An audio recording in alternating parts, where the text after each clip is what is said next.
Neil, can I ask you to take your place to announce the winner of the 2022 Booker Prize for Fiction? Your Majesty,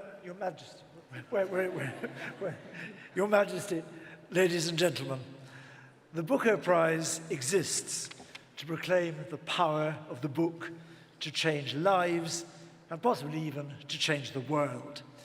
That's why fiction matters, and why, as we've heard earlier this evening from Elif, those in power are sometimes so nervous of it and of the alternative worlds that fiction proposes. But the Booker Prize is also about the quiet pleasure of reading alone and the delight of then discussing what you've read with a group of friends.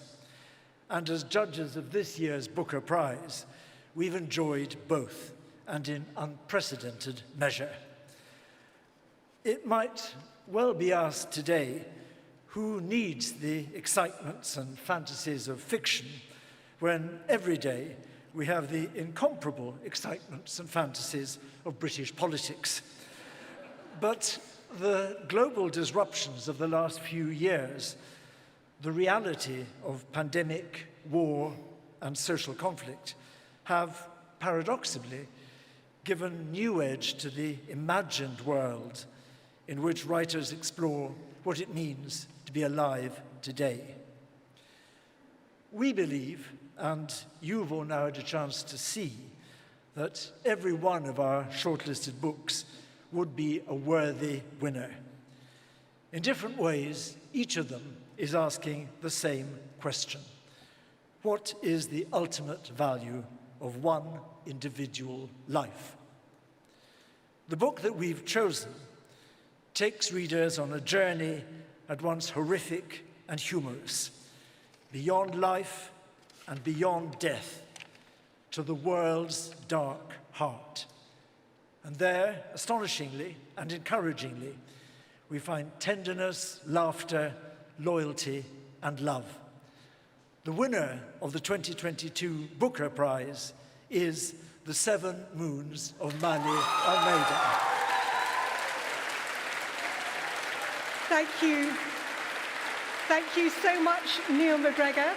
So, the winner of the £50,000 2022 Booker Prize for Fiction is Shehan Karuna Tilaka for The 7 Moons of Mali Almeida.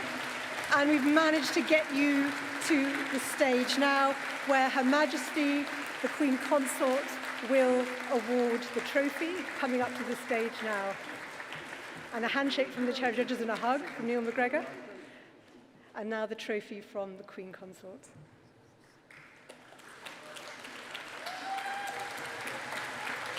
And we might just take a quick photograph as well. And Damon, would you like to join us for a photograph as well? And a hug from last year's winner to this year's. Please do join me at the podium. I know you've just won and you're taking it in, but congratulations. Holding the ceremony aloft. Let us hear what you'd like to say. Over to you. Wow. 1 minute, right? I'll try. I'll try my best. Firstly, thank you to the Booker Foundation, the Booker Prize, to the judges for this inspiring, rich and brilliant long list, and for this spectacular short list. It's been a hell of a ride, and I've been expecting to get off at each stop. No such luck. I'm here at the final stop. To Percival, Elizabeth, No Violet, Claire, and Alan, happy birthday, Alan. It's been an honor and a privilege to be on this magnificent list with you. I'm fans of all your books and fans of you.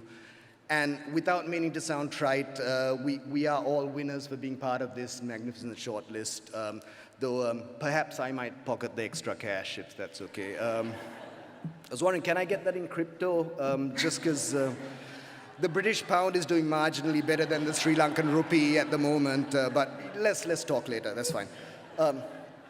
I have many people to thank for this, but none more so than Natanya Jans, and Mark Ellingham from Sort of Books.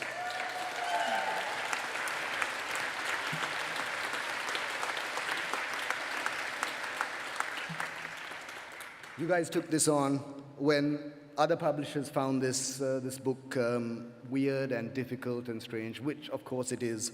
But we took it on and we battled with it over the pandemic, and this is our win. This is our win.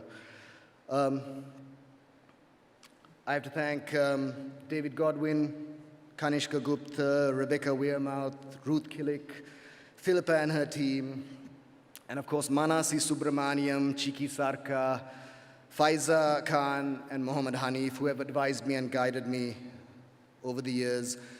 And mostly I have to thank my first-time readers who put up with so many messy, horrible drafts from me. Deshant Tennakon, Tracy Holsinger, Ravin Fernando, Shanaka Amrasinghe, Michael Myler, Sean Amrasekara, Govindar, John Ramesh Diseram, and Andrew Fidel Fernando. Yes, they all had to do it in shifts because it was horrible work, but thank you for your encouragement and for your brutal notes. The book, 7 Moons, is dedicated to 3 ladies. I live with 3 ladies. That's the kind of rock and roll lifestyle we writers lead. The 3 ladies are Chula, who used to read to me when I was too young to read for myself, Luca, who lets me read to her at bedtime, and of course Eranga, who's here tonight, who reads my stuff before anyone else does. And my wish for the writers in the room and the writers everywhere is that we know how dispiriting and demoralizing a writing life can be. So my wish for you is that you all have 3 ladies, or 3 gentlemen, or 3 non-binaries, or whatever combination you prefer to look after you when the days aren't so good. Thanks to my brother Lalit, who does all my illustrations, my son Theo, who is probably doing the haka in his pajamas at the moment, and my father, who's lost the ghostly realms of dementia, but I know he would appreciate this.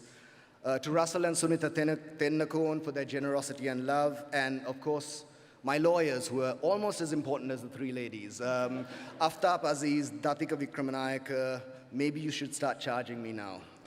Sure. So 7 Moons of Mali Almeida, it's about a murdered journalist.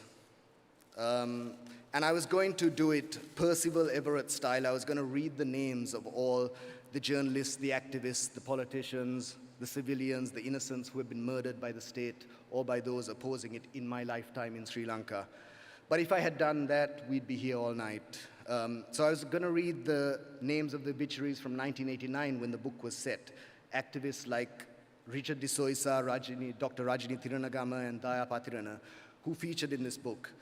But if I'd done that, we would have all missed our trains. And I suspect I'm not traveling by train tonight. I don't think you are, Shehan, because we've got about a couple of minutes before we finish, and I want to be able to Shall I wrap up very quickly?